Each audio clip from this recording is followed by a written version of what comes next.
नमस्कार दोस्तों, नमो भारत न्यूज़ में आप सभी का एक बार फिर से स्वागत है। दोस्तों, प्रधानमंत्री मोदी जब से सत्ता में आए 2014 से लेकर आज तक उनकी विदेश नीति और कूटनीति की पूरी दुनिया कायल है और वो अपने यानी कि भारत के बहुत सारे युद्ध तो केवल और केवल कूटनीति और विदेश नीति के बल पर ही सुलझा देते हैं। जैसे कि अब प्रधानमंत्री मोदी का जो कूटनीतिक वार हुआ है, जिसकी वजह से पाकिस्तान तिलमिला गया है और कहीं ना कहीं चोट इसकी चीन को भी लगी है। क्या है पूरा मामला, सुन लीजिए। दरअसल दुनिया के दो दुश्मन देश इजराइल और संयुक्त अरब अमीरात करीब 72 साल बाद दोस्त बन गए। अमेरिका के राष्ट्रपति डोनाल्ड ट्रंप की मध्यस्थता के बाद इजराइल और यूएई ने शांति समझौते पर हस्ताक्षर किए हैं। इजराइल और यूएई ने ईरान के बढ़ते खतरे को देखते हुए साथ आने का फैसला किया है और ईरान और चीन के बीच बड़ी डील हुई है।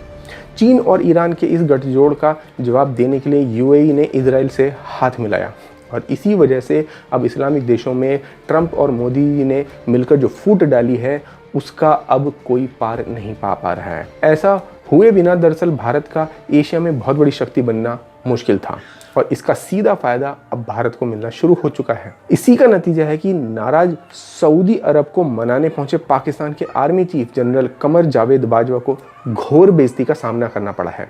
अभी क्या है पूरा मामला, इसको विस्तार से बताता हूँ, इसलिए आप इस खबर में अंत तक बने रहिए। मगर पहले आप हमारे चैनल को सब्सक्राइब जरूर कर लें और वीडियो शेयर जरूर करें। खबरें हैं कि सऊदी अरब के क्राउन प्रिंस मोहम्मद बिन सलमान ने पाकिस्तान आर्मी चीफ से मुलाकात ही नहीं की। इसके बजाय उन्हें क्राउन प्रिंस के छोटे भाई के साथ बैठक की अनुमति दी गई, जो कि सऊदी अरब के उप रक्षा मंत्री हैं। इतना ही नहीं, कहा यह भी जा रहा है कि पाकिस्तान के सेना प्रमुख को एक पदक दिया जाना था, जिसे सऊदी ने देने से मना कर दिया था।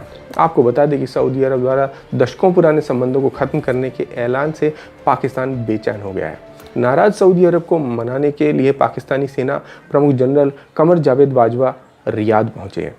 अब पाकिस्तानी विदेश मंत्री शाह महमूद कुरैशी के बयानों से खफा होकर सऊदी ने पाकिस्तान के साथ अपने संबंध तोड़ने का ऐलान कर दिया है। इसने इस्लामाबाद को कच्चे तेल की सप्लाई और लोन देने तक पर रोक लगा दी है। हालांकि पाकिस्तान सेना के प्रवक्ता मेजर जनरल बाबर इफ्तिखार ने कहा है कि यह यात्रा पूर्व नियोजित थी और मुख्य रूप से सैन्य मामलों को लेकर थी। अब लेकिन सच्चाई क्या है, ये इस पूरी खबर के बाद आपको समझ में आ जाएगी। अपने पुराने मालिक सऊदी अरब को मनाने के लिए पाकिस्तान के सैन्य प्रमुख जनरल कमर बाजवा रियाद तो गए थे, लेकिन उन्हें वहां मुंह की खानी पड़ी। सऊदी अरब के क्राउन प्रिंस ने उनसे मिलने से तो साफ इनकार कर ही दिया, साथ साथ उसकी ज़बरदस्त बेइज्जती भी कर डाली। इस बेइज्जती के साथ ही बाजवा को एक और बेइज्जती का सामना करना पड़ रहा था, जो उनकी फिटनेस को लेकर सोशल मीडिया पर की जा रही है। सोशल मीडिया पर पाकिस्तानी आर्मी चीफ की एक फ़ोटो वायरल हो रही है, जिसमें वह सऊदी अरब की सेना प्रमुख के साथ बैठे हैं। इस फोटो में जहां सऊदी अरब के सैन्य प्रमुख फिट नजर आ रहे हैं, वहीं भाजपा की तोंद उनकी शर्ट के बाहर निकलती दिख रही है और इसी बात को लेकर सोशल मीडिया ने उन पर अच्छा खासा उसे निशाना बना लिया है। पाकिस्तान के पत्रकार नायल इनायत आर्मी चीफ की तोंद वाली तस्वीर को शेयर किया है और लगातार फिटनेस को लेकर भाजपा का मजाक उड़ा रहे हैं।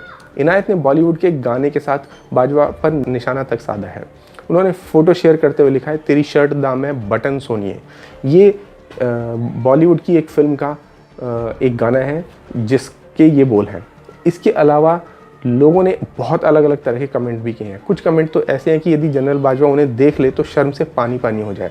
इनायत के ट्वीट को लगभग 3000 बार लाइक मिल चुके हैं और लगभग 350 बार उसे रीट्वीट किया जा चुका है। एक यूज़र ने तो इनायत ने ट्वीट के जवाब में लिखा है कि इमरान खान से ज़्यादा दबाव तो वह बटन उठा रहा है। इसी तरह एक अन्य यूज़र लिखता है कि पाकिस्तान के आर्मी चीफ की फिटनेस यह है कि उनकी शर्ट के बटन हवा में उड़ने को तैयार है। पाकिस्तान को उम्मीद थी कि बाजवा की यह बैठक सऊदी अरब से उसके रिश्तों में आई तल्खी को कम करने में मददगार होगी, लेकिन ऐसा हुआ नहीं। उल्टा जनरल को बेइज्जत होकर वापस लौटना पड़ा। सऊदी अरब पाकिस्तानी विदेश मंत्री शाह महमूद कुरैशी के बयानों से नाराज़ चल रहा है। यह नाराज़गी की मुख्य वजह पाकिस्तान द्वारा लगातार कश्मीर राग अलापना सऊदी अरब की नाराज़गी की प्रमुख वजह माना जा रहा है। दरअसल सऊदी अरब नहीं चाहता कि पाकिस्तान किसी भी प्रकार से भारत के जम्मू कश्मीर के मामले में इन्वॉल्व हो। इसका एक बड़ा उदाहरण पहले भी कई बार देखने को मिल चुका है, जब पाकिस्तान के कहने के बावजूद भी सऊदी अरब ने जम्मू कश्मीर का मामला यूएन में नहीं उठाया था।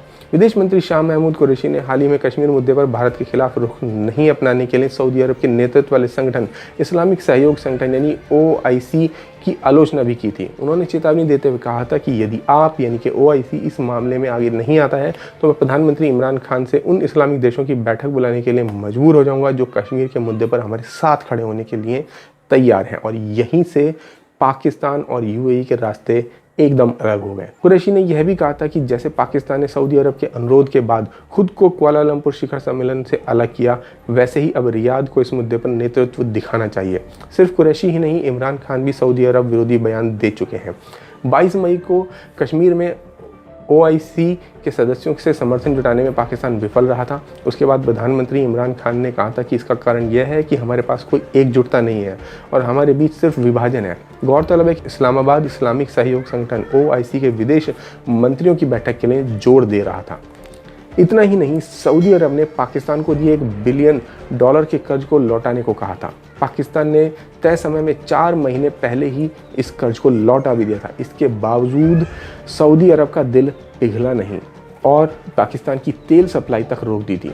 दरअसल सऊदी अरब ने पाकिस्तान के बोझ को कम करने के लिए और विदेशी मुद्रा का खजाना भरने के लिए नवंबर 2018 में $6.2 बिलियन की रकम पाकिस्तान को दी थी, जिसमें से $3.2 बिलियन का इस्तेमाल पेट्रोलियम पदार्थ लेने और उसके भंडारण पर खर्च किया जाता था।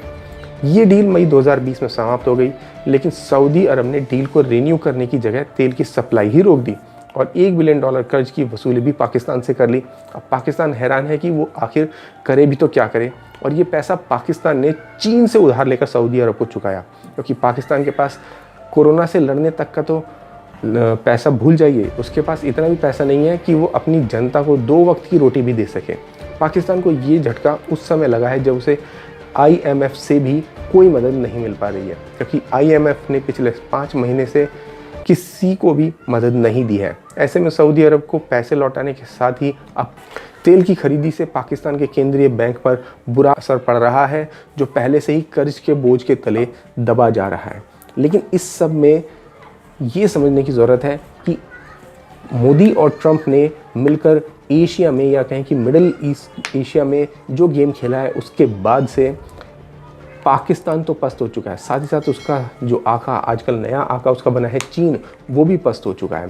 क्योंकि जैसे ही चीन ने ईरान के साथ डील की और ईरान के साथ जो डील की, उसके बाद से भारत का जो नुकसान हुआ, यानी कि जो डील भारत के साथ चल रही थी उस डील को चीन के हाथ जाते हुए देख अब चीन से बदला लेने के लिए इजराइल और UAE के बीच में जो डील हुई है, इससे साफ पता चलता है कि इस सब में एक बहुत बड़ा ट्राई जंक्शन बन रहा है। इजराइल, US और इंडिया, यानी कि नेतन्याहू जो कि प्रधानमंत्री मोदी के सबसे करीबी दोस्तों में से माने जाते हैं, उधर ट्रंप जो कि नेतन्याहू के बहुत करीबी दोस्त माने जाते हैं, और आजकल ट्रंप और मोदी जी की भी दोस्ती अच्छे ऊंचाइयों तक जा रही है। वीडियो को लाइक, सब्सक्राइब और शेयर करना ना भूलें। अपने विचारों को कमेंट बॉक्स में लिखकर हम तक जरूर पहुंचाइए।